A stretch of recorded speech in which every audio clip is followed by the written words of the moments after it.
warahmatullahi wabarakatuh. Terima kasih atas kesempatannya. Di kesempatan kali ini, kami dari kelompok 5 akan menjelaskan tentang penyusunan anggaran harga pokok produksi, harga pokok penjualan, biaya operasi, dan laba rugi. Dengan anggota kelompok, Tarisha Ramadewi, Prima Adi Mulya, Tengku Syarifah Baiduri Idea, Ayu Lestari Putri, dan Ihsan Waliuddin.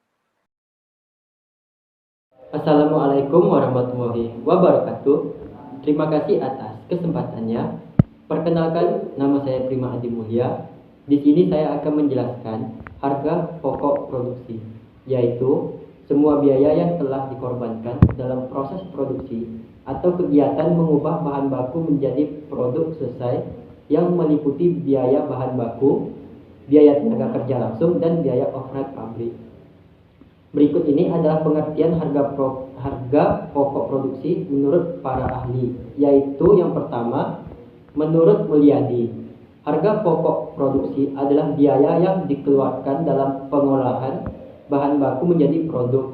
Harga pokok produksi atau disebut juga harga pokok adalah pengorbanan sumber ekonomi yang diukur dalam satuan uang yang telah terjadi atau kemungkinan terjadi untuk memperoleh penghasilan.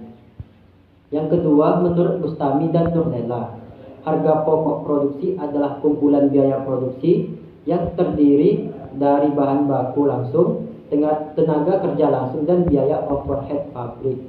Dan yang ketiga, menurut Supriyono, harga pokok produksi adalah jumlah yang dapat diukur dalam satuan uang dalam bentuk kas yang dibayarkan dalam pemilihan barang atau jasa yang diperlukan perusahaan.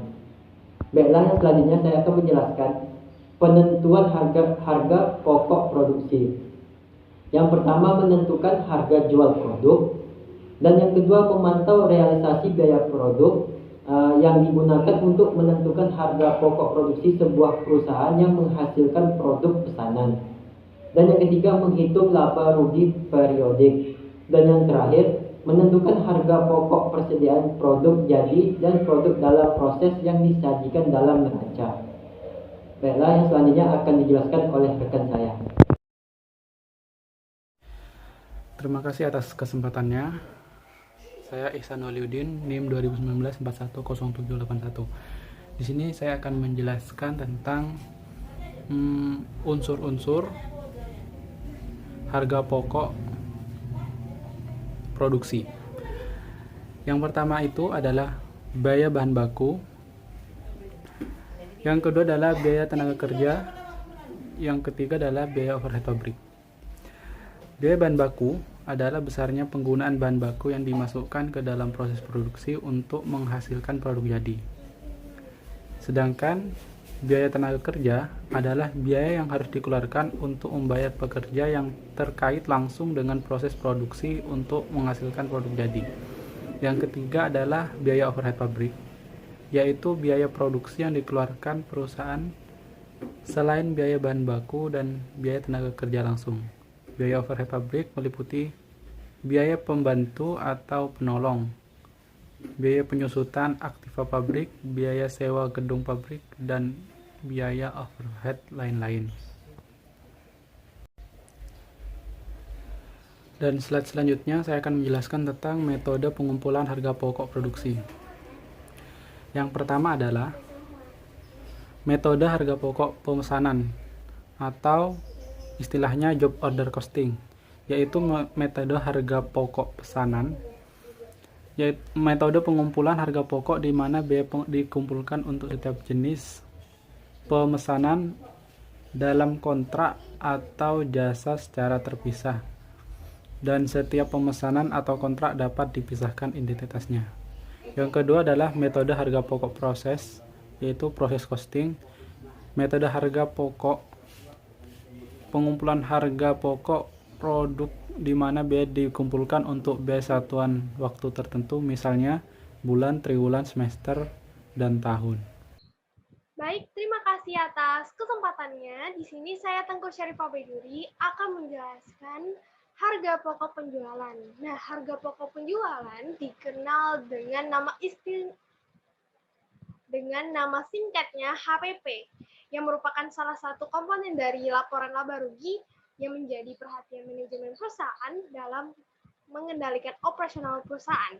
Nah, harga pokok penjualan ini merupakan harga pokok dari barang-barang yang telah laku dijual selama periode tertentu. Nah, menurut pengertian harga pokok penjualan menurut Syahfaruddin Alwi dalam buku Ayat-ayat Analisa dalam pembelanjaan bahwa harga pokok penjualan adalah hasil perkalian antara perputaran persediaan dengan rata-rata persediaan selama satu periode tertentu. Oke, next. Nah, harga pokok penjualan itu memiliki beberapa manfaat. Yang pertama, sebagai patokan untuk menentukan harga jual. Yang kedua, untuk mengetahui laba yang diinginkan perusahaan. Nah, apabila harga jual itu lebih besar dari harga pokok penjualan, maka akan memperoleh laba. Dan begitu sebaliknya, apabila harga jual itu lebih rendah daripada harga pokok penjualan, akan diperoleh kerugian. Oke, next. Selanjutnya adalah komponen dalam harga pokok penjualan. Nah, persediaan barang dagang pada akuntansi adalah barang yang tersedia di gudang untuk dijual sekarang ataupun di masa yang akan datang. Nah, cara persediaan barang dagang ini berbagai macam caranya. Di antaranya, mengolah sendiri dari bahan baku menjadi bahan jadi untuk dijual atau memperolehnya dari membeli dari pihak lain, kemudian dijual kembali. Seperti itu ya, teman-teman. Nah, komponen harga pokok penjualan itu ada 4. Yang pertama, pembelian. Nah, pembelian itu adalah bagian dari kegiatan ekonomi yang biasanya dilakukan setiap hari. Pada umumnya, pembelian itu dilakukan karena membutuhkan barang atau jasa tersebut untuk digunakan atau dikonsumsi. Kemudian, retur pembelian. Retur pembelian adalah pengurangan harga yang merupakan akun untuk mengembalikan sebagian barang yang telah dibeli kepada penjual karena rusak atau tidak sesuai dengan pesanan sehingga akun ini mengurangi jumlah dari pembelian. Kemudian potongan pembelian. Nah, pemotongan pembelian ini merupakan sejumlah uang yang diberikan saat melakukan pembelian secara kredit atau tunai sesuai dengan syarat tertentu. Nah, akun potongan pembelian nilainya akan mengurangi pembelian sehingga dapat menghitung pembelian bersih. Oke, yang terakhir adalah beban akun pembelian. Nah, beban akun pembelian ini sering disebut dengan break pain, merupakan sejumlah nilai yang dibayar oleh pembeli untuk ongkos pengiriman barang. Nah, akun ini nilainya itu menambah pembelian bruto. Oke, yang selanjutnya adalah cara penghitungan harga pokok penjualan. Nah, seperti bisa dilihat ya tabel di slide ini. Jadi untuk menentukan harga pokok penjualan dapat digunakan dengan rumus seperti ini, yaitu persediaan awal ditambah pembelian bersih dikurang persediaan akhir. Nah, untuk mencari pembelian bersih adalah pembelian bruto ditambah beban angkut pembelian, kemudian dikurangi dengan retur pembelian ditambah potongan pembelian. Oke. Sekian dari saya, selanjutnya akan dijelaskan oleh rekan saya. Terima kasih. Terima kasih atas kesempatannya. Di sini saya akan menjelaskan tentang anggaran biaya operasional. Anggaran biaya operasional merupakan alat pengendalian untuk menghindari terjadinya pemborosan biaya. Dengan kata lain, agar menciptakan efisiensi biaya. Nah, anggaran biaya operasional dapat mencegah biaya yang sesungguhnya agar tidak melebihi jumlah yang dianggarkan. Tujuan anggaran biaya operasional adalah mengarahkan kegiatan perusahaan atau organisasi yang menyangkut operasi dapat tercapai. Nah, pendapat Munar yang dikutip dari Agustini 2015 bahwa penyusunan anggaran biaya operasional itu ada 3.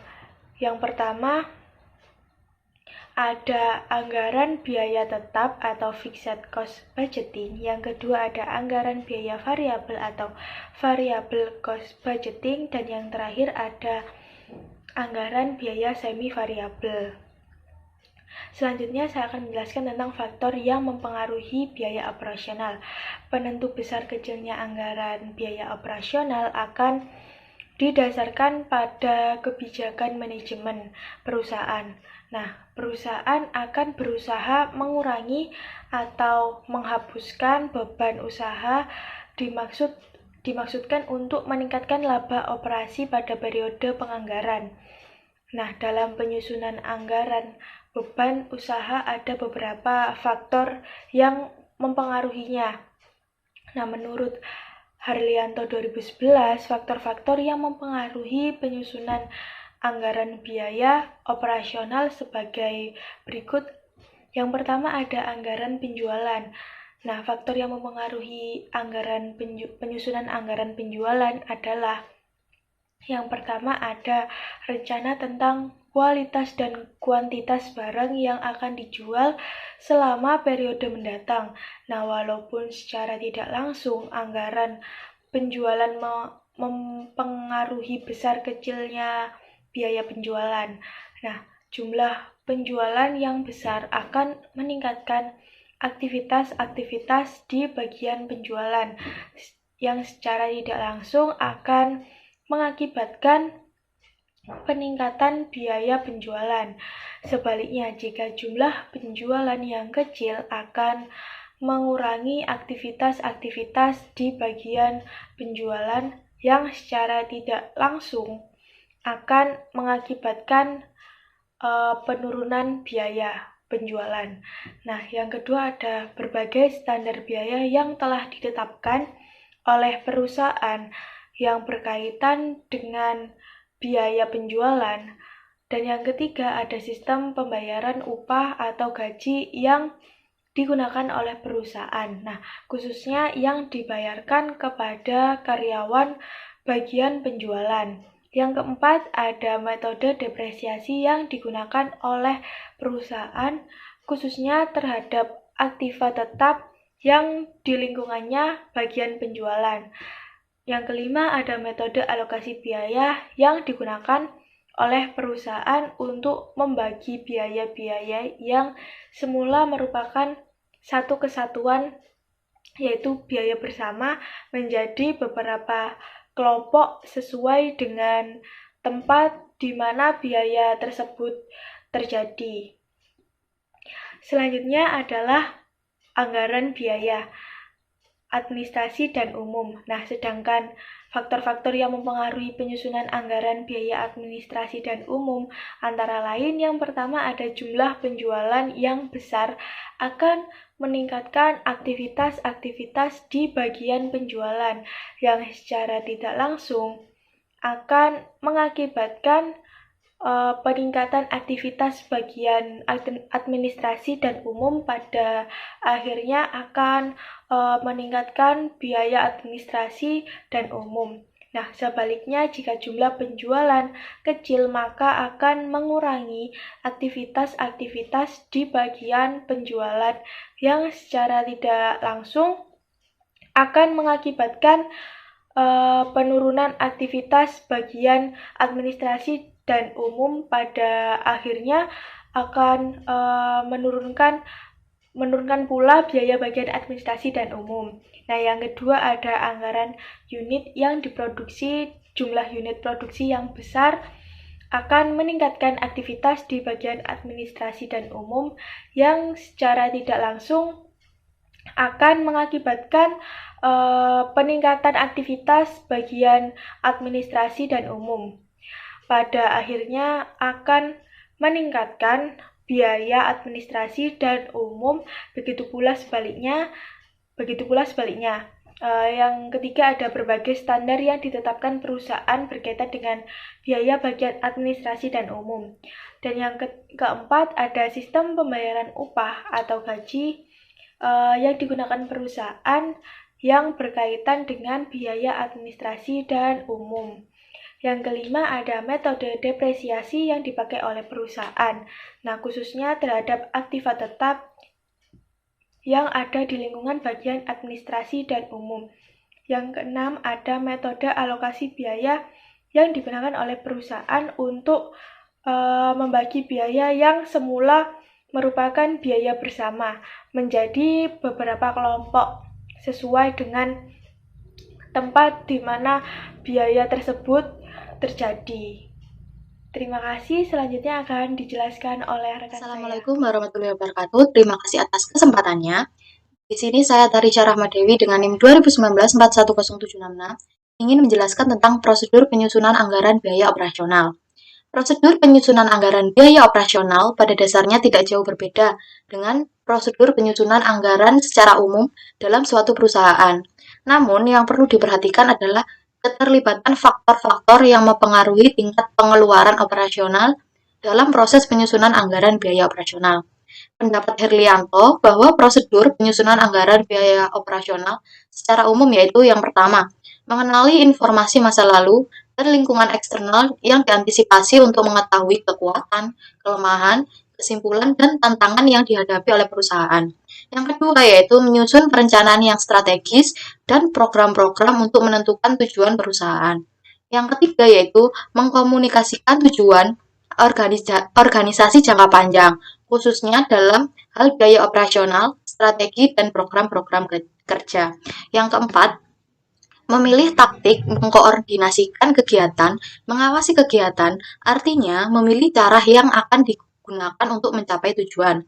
Yang kelima, menyerahkan revisi usulan anggaran kepada komite anggaran untuk dievaluasi. Yang keenam, menyetujui revisi usulan anggaran dan menjadi anggaran biaya operasional perusahaan. Yang ketujuh, pengesahan revisi anggaran biaya operasional perusahaan. Selanjutnya yaitu definisi anggaran laba rugi. Anggaran laba rugi merupakan rencana laba atau rugi yang akan diperoleh dari anggaran penjualan, produksi, beban operasional, biaya produksi yang akan ditanggung perusahaan atau entitas pada suatu periode anggaran. Secara sederhana, anggaran laba rugi adalah jumlah laba atau rugi yang ingin diperoleh perusahaan. Anggaran laba rugi merupakan salah satu jenis anggaran yang harus dibuat oleh suatu perusahaan. Adapun anggaran lainnya seperti anggaran piutang, anggaran kas, anggaran penjualan, dan sebagainya. Mengapa perusahaan harus membuat anggaran laba rugi? Dengan membuat anggaran laba rugi, perusahaan akan mengetahui seberapa besar laba yang diterima atau rugi yang akan ditanggung sehingga perusahaan dapat membuat rencana program untuk mengelola keuangannya dengan baik. Jika perusahaan tidak membuat anggaran laba rugi, tentu saja perusahaan tidak akan mendapatkan informasi laba atau rugi yang diterima, dan anggaran-anggaran lain yang sudah dibuat oleh perusahaan sebelum anggaran laba rugi menjadi tidak berguna. Karenanya, sangat penting untuk dapat membuat anggaran laba rugi. Penyusunan anggaran laba rugi bertujuan untuk memberikan informasi kepada pihak manajemen tentang perkiraan laba rugi bersih yang akan ditanggung oleh perusahaan dalam satu periode anggaran. Informasi-informasi yang dibutuhkan dalam penyusunan anggaran laba rugi dari anggaran-anggaran yang telah disusun sebelumnya. Nah, ini adalah sumber-sumber informasi yang dibutuhkan dalam penyusunan anggaran laba rugi. Yang pertama, anggaran penjualan, yaitu menyediakan informasi tentang perkiraan nilai penjualan dalam suatu periode anggaran. Yang kedua, anggaran produksi, menyediakan informasi tentang nilai persediaan awal dan akhir barang jadi yang akan digunakan dalam perhitungan beban pokok penjualan di anggaran laba rugi. Yang ketiga, anggaran biaya produksi, menyediakan informasi tentang produksi dalam satu periode anggaran. Biaya produksi barang jadi meliputi biaya pemakaian bahan baku langsung dan biaya tenaga kerja langsung dan biaya overhead produksi. Informasi ini diperlukan untuk menghitung beban pokok penjualan dalam anggaran laba rugi. Yang keempat, anggaran beban operasi, yaitu menyediakan informasi tentang perkiraan nilai beban penjualan dalam suatu perusahaan. Yang kelima, yaitu anggaran pajak penghasilan beban badan. Tarif pajak penghasilan akan diperlukan untuk menentukan jumlah beban pajak penghasilan yang harus ditanggung oleh perusahaan dalam satu periode anggaran. Yang terakhir yaitu anggaran kas, menyediakan informasi tentang beban bunga, pendapatan bunga, dan beban piutang tak terbagi. Anggaran laba rugi perusahaan manufaktur tidak banyak berbeda dengan anggaran laba rugi untuk perusahaan dagang atau jasa. Perbedaan terletak pada penentuan beban pokok penjualan yang sedikit lebih rumit pada perusahaan manufaktur dibandingkan dengan perusahaan jasa dan dagang. Oke, terima kasih atas perhatiannya. Assalamualaikum warahmatullahi wabarakatuh.